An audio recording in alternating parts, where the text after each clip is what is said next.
All right, so Karen Reed retrial week one recap.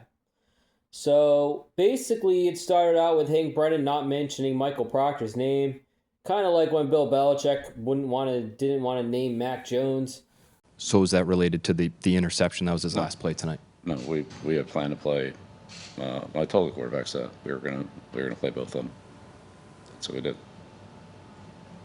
And so was the plan for 3 series? It just seems when his last play's an interception, it looks like a benching for performance. That's not what it was, but you can write whatever you want to write. That's not what it was. And then, Alan Jackson called him out on it, saying, he didn't even mention, Hank Brennan didn't even mention the lead investigator's name in his opening statement.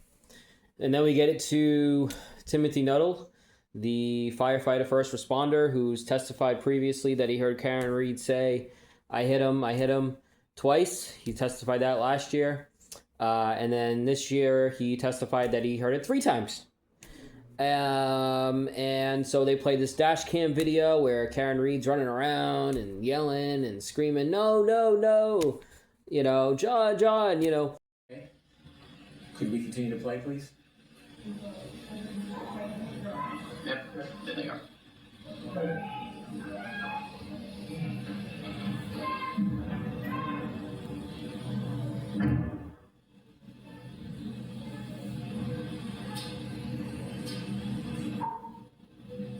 Could you stop, please?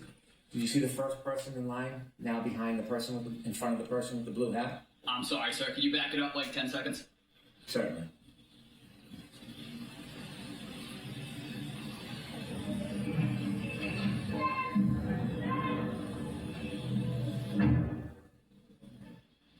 Keep going, please.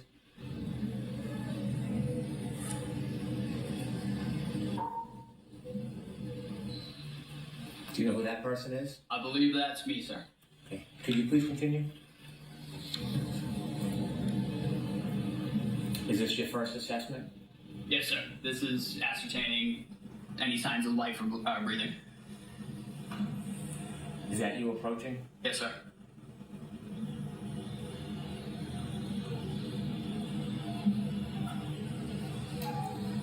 Could you stop, please? After informing you return, is that after firefighter Flamati called you? So right after that, when I turned around, that was when Tony said, "Hey, we're working this." Okay. Please continue.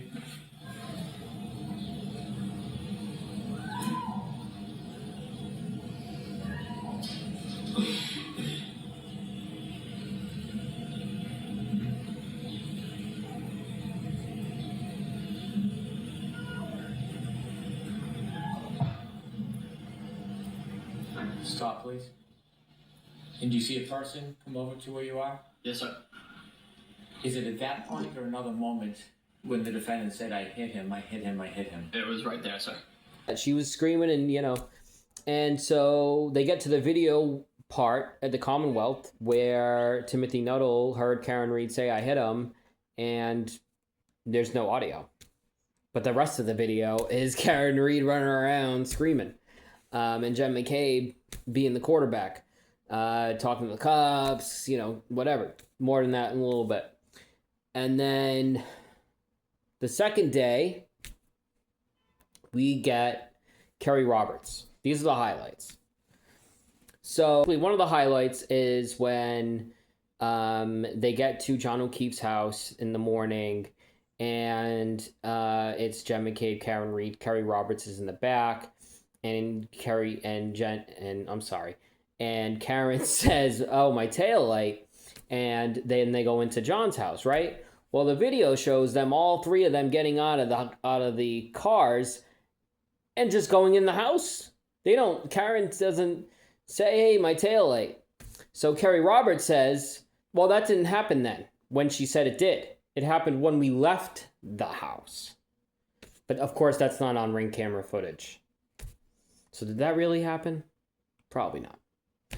Anyway. Can you pause? Do you recognize what's depicted in the video? Yeah, that's when we arrived at John's house. Okay. And who's the person with the plaid red pants? That is Jen. And who's the person that's just rounding the back of the car in front? That is Karen. What is the car in front? That's Karen's SUV. That's the Lexus SUV. Yes, it is. Behind that Lexus SUV, Ms. Roberts, is there another car? That's my car. And who's getting out of that car? I am. Okay. And this is the point that you were describing in your, at least in the grand jury testimony at that time. Yes. This is the time that you're describing. That I thought it was when we walked in. This is the time that you were describing, right? When you arrive at the scene. Yes. Or, sorry, arrive at One Meadows. Yes. Okay. Let's go ahead and play this through.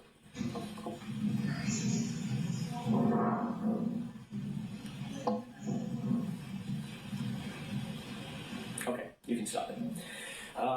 And you can bring the lights up. You saw the interaction between all three of you and the vehicles, correct? Yep. At any point, did anybody stop and take a look at the tail light or the rear end of the car? Not when we were entering the house like I thought, but when we came out. Okay. And there's no video of that. I'm sorry? There's no video of that. No, I don't believe so. Right. So the video that does exist describes nearly exactly the time that you testified that y'all stopped at the back of the taillight and Karen said, "Look, my taillight's broken. Oh my God, do you think I hit him?" Correct. Okay. And that obviously was incorrect. It was incorrect. So your memory was faulty about that incident, that part of that incident at least. It happened on the way out of the house. Anyway, so then we go to the Google search at 6:24. They find John. There's the Google search where Jen McCabe Carrie Roberts had claimed before to a grand jury that Karen asked Jen to Google hypothermia, Google how long does it take to die in the cold, basically.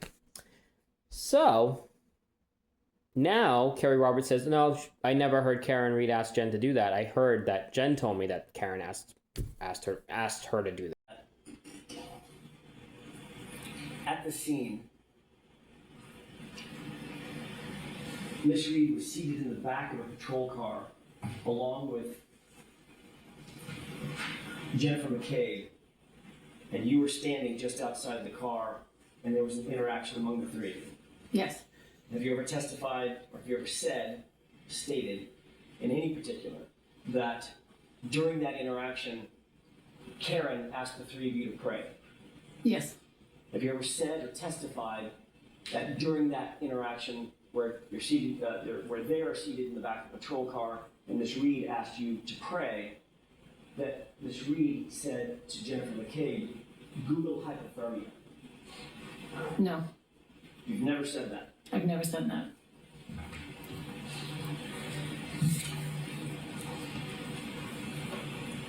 You testified at the grand jury on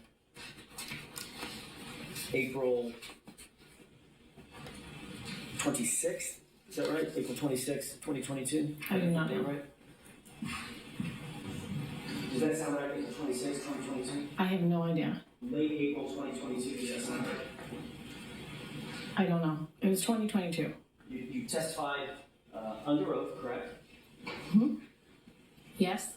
Swore the same oath that you swore here. Yes. Tell the whole truth, the whole truth, and nothing but the truth, and penalty of perjury. Is that right? Yeah.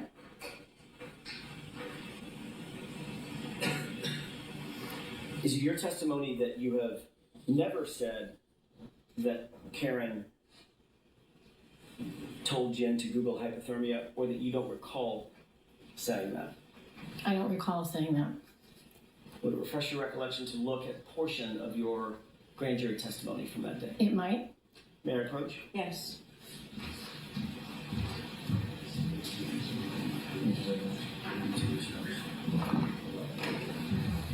Thank you. Sure. Yep. I testified. I didn't hear it, but I was told that she was asked to Google it.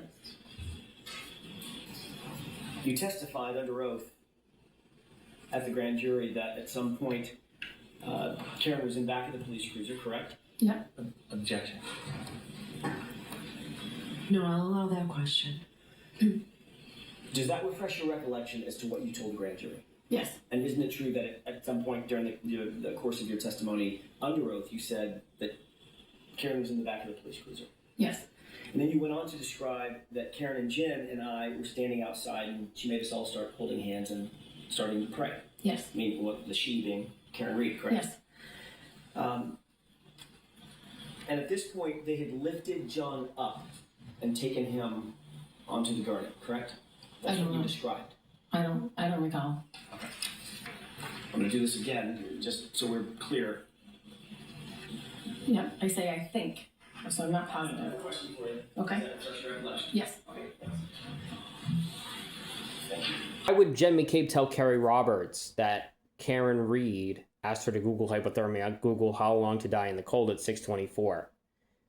Why would Jen McCabe want everybody to know that? Because she did the Google search 4 hours later, 4 hours earlier at 2:27 of how long to die in the cold and then deleted it.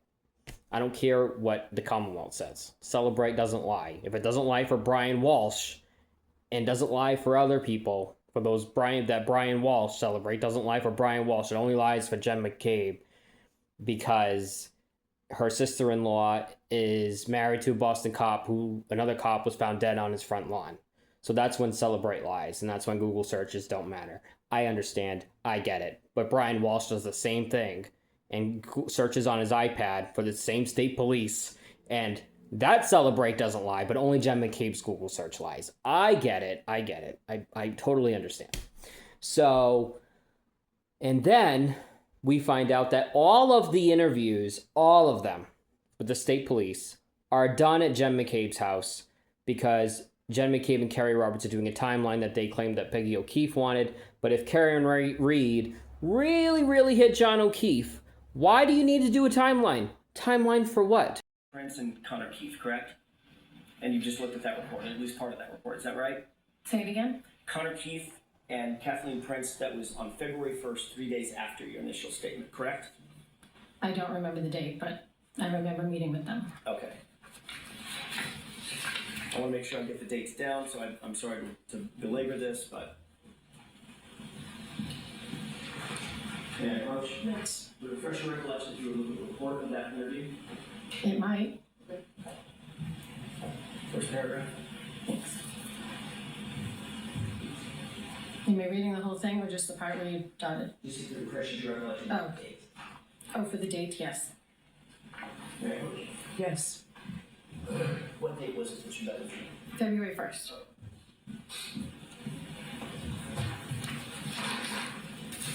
That second interview was conducted at 12 Country Lane, correct? Yes. And who again lives at 12 Country Lane? Jennifer McCabe.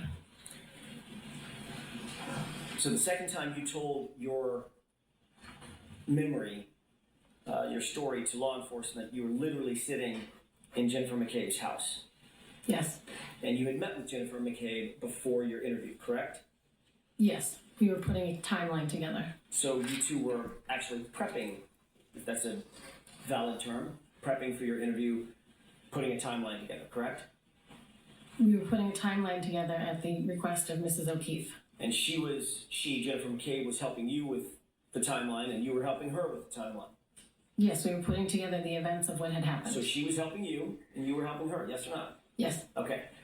So both of you were assisting in each other's memories, correct? Yes. I remember this, and you remember this, and you know, okay, now I remember this, correct? Yep. Obviously, that would help influence your memory. Going Yes. over the event with someone else, correct? Yep. So what's on that timeline, you would agree, is not completely independent, your memory. It's a combination of your memory and Jennifer McCabe's memory. Isn't that right? Yes. So the two of you drew out some sort of a timeline for you to follow during the course of that interview. Is that right? For me to follow what? During the course of that February 1st interview, as you were interviewed in Miss McCabe's house. I mean, that was the purpose of the timeline, to help you with that interview. No, that wasn't the purpose of the timeline. You used it for that purpose, though, obviously. We did not. I was at Jen's house making a timeline, and the two officers showed up to interview her. I just happened to be there. Right, and when they interviewed you, did you have that timeline in front of you? That's my question. No, I did not. Okay, but you had just created it along with Jennifer McCabe. Some of it. Okay. And then it was after that that this timeline was coordinated between the two of you, that you actually told your second story to Trooper Prince. And when I say second story, I mean as of the second time you were interviewed on February 1st as opposed to January 29th. Is that right? Yes. Did you ever become aware of text messages that Jennifer McCabe was sending to others in a group chat talking about you in that interview? No. You were never told or became aware that she sent text messages to a group as she listened in on your interview? No. I don't think she could listen in. She wasn't anywhere near me. You weren't aware that she, or are you aware as you sit here that she sent a text message that said she's telling them everything, all this stuff? Sustained. Have you ever been provided a text message or told about a text message that perhaps Jennifer McCabe was sending to a group, No. listening to your suggesting that she was listening to your interview? No.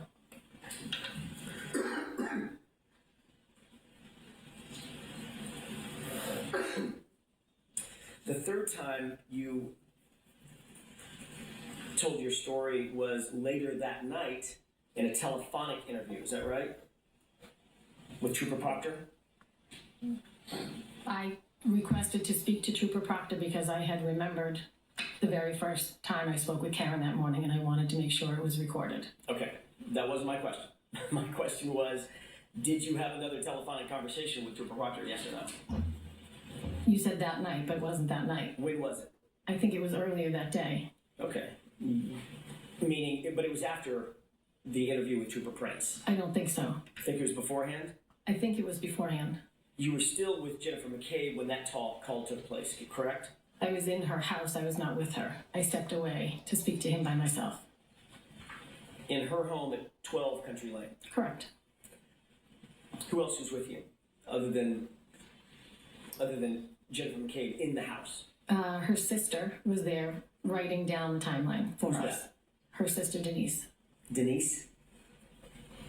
So she was scribing the timeline as you and Jennifer McCabe were creating She it? was writing it down as we were remembering things. Right. Morning, Karen Reed called you and said, "Oh, hey, my boyfriend's missing. I don't know what I'm doing. I don't know where he is. Blah blah blah. Let's go help him. Let's And so then, and here's the other thing. Like, no one said, Karen Reed said, I hit him, or about the Google search, or the I hit him thing came after. It didn't come that day.